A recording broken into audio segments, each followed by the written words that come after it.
नमस्ते सर, नमस्ते मैम। नमस्कार। नमस्कार जी। स्वागत है आप सभी को नए वीडियो में।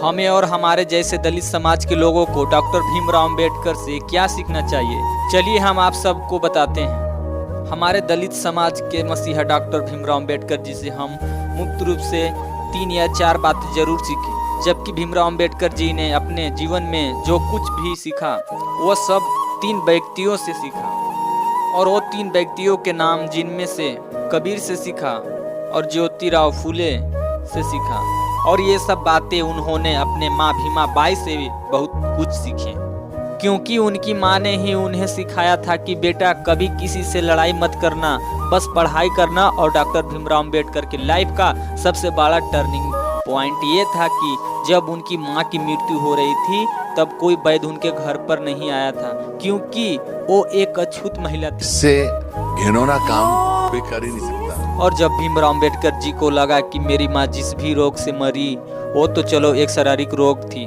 पर ये समाज मानसिक रोग से ग्रस्त है, सबसे पहले इसका इलाज करना होगा। और फिर भीमराव अंबेडकर जी ने इस रोग का इलाज करते हुए अपने जीवन कुर्बान कर दिए। और आज भी हमारे समाज में कुछ ऐसे लोग हैं जो कि उसी सोच और उसी मानसिक रोग से ग्रस्त हैं। बहुत सही बात। डॉक्टर भीमराव अंबेडकर जी से हमें और आपको क्या सीखना चाहिए? मैं तो अपने हिस्से का सीख रहा हूँ, पर आपको क्या सीखना चाहिए? हमारे इस दलित समाज को क्या सीखना चाहिए? देखिए, इस समाज में जितने भी वंचित समुदाय हैं, जिसमें हम में से अधिकांश लोग आते हैं, आप सबको समानता की स्थिति में आना चाहिए। हमारे भीमराव अंबेडकर जी ने बड़ा ही सुंदर संविधान लिख कर गए हैं, और वो संविधान में एक हिस्सा मूल अधिकारों का है। और बहुत ही इंटरेस्टिंग बात यह है कि हमारे संविधान में मूल अधिकारों में सबसे पहले अधिकार समानता का है, ना कि स्वतंत्रता का, क्योंकि समानता जरूरी है। और वो क्षेत्र 14, 15, 16, 17 और 18 ये 5 अन्य क्षेत्र है जिनमें समानता और पूरी तरह से साबित करने का प्रयास किया गया है। बहुत सही बात। और डॉक्टर भीमराव अंबेडकर जी आर्टिकल 17 में लिखते हैं कि छुआछूत का अंत किया जाता है और इसका किसी भी रूप में अजगर वंचित और दंडी की होगा। जाति धर्म के नाम पर आज भी हमारे समाज में कुछ लोगों को उपेक्षित किया जाता है, जो कि हमारे इस विकसित समाज का एक कड़वा सच है। और इंडियन आइडल ऐसी मानसिकता का विरोध करता है। और डॉक्टर भीमराव अंबेडकर अपने मरने के 1 साल पहले दबाव डालकर 1955 में छुआछूत अपराध पास करा दिए, और जिसके तहत छुआछूत को अपराध घोषित किया गया। और डॉक्टर भीमराव अंबेडकर जी से हमें और आपको क्या सीखना चाहिए? डॉक्टर भीमराव अंबेडकर ने कहा था कि शिक्षा वह शेरनी की दूध है जिसे जो भी पिएगा वो दहाड़ेगा, इसलिए बिना शिक्षित हुए आप कुछ नहीं कर पाओगे। और यहाँ तक कहा कि अगर तुम्हारे पैर में जूते हो ना हो, पर किताब हाथ में जरूर होनी चाहिए, क्योंकि एक जीवन में अगर आप चाहते हैं कई जीवन के बराबर जिंदगी, क्योंकि बस एक ही रास्ता है, किताबें और पढ़ाई। इसका खुद एक उदाहरण डॉक्टर भीमराव अंबेडकर ने।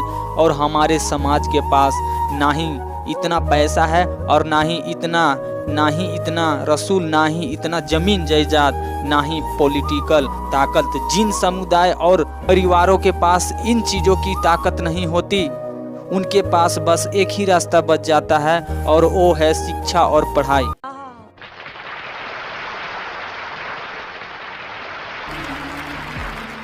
अब आप गाना सुना दीजिए हमें।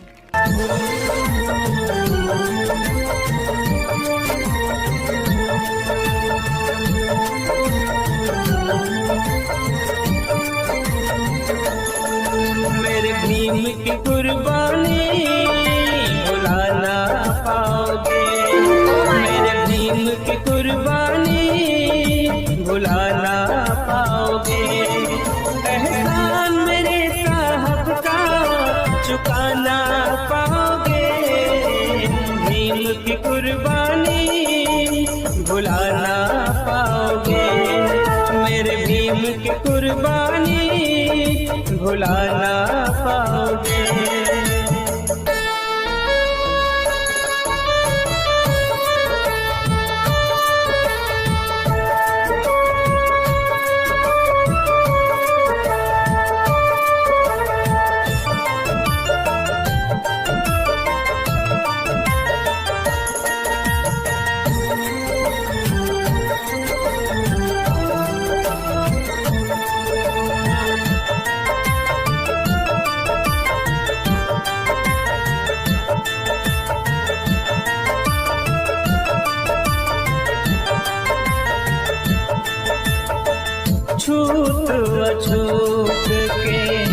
जुल्मों से तम से सारी उम्र यूं ही हम रोते, मिलती आजादी हमको कभी ना दुनिया में मेरे भीम न होते, कर्ज भीम का मेरे चुकाना पाओगे, भीम की कुर्बानी भुलाना पाओगे, मेरे भीम की कुर्बानी भुलाना पाओगे।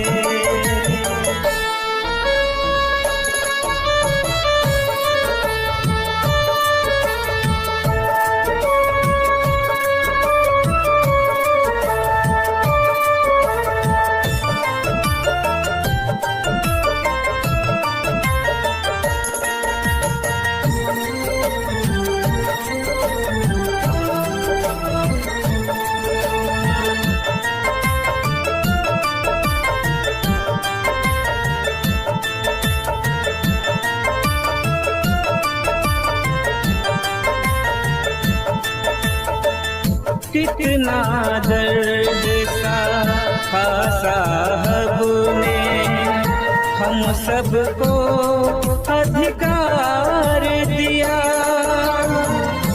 अपने समाज के खातिर अपने बेटों को कुर्बान किया, हर जगह मिलेंगे साहब तुम जहां भी जाओगे, भीम की कुर्बानी भुलाना पाओगे, मेरे भीम की कुर्बानी भुलाना पाओगे। Mind blowing. जोरदार तालियां हो जाए।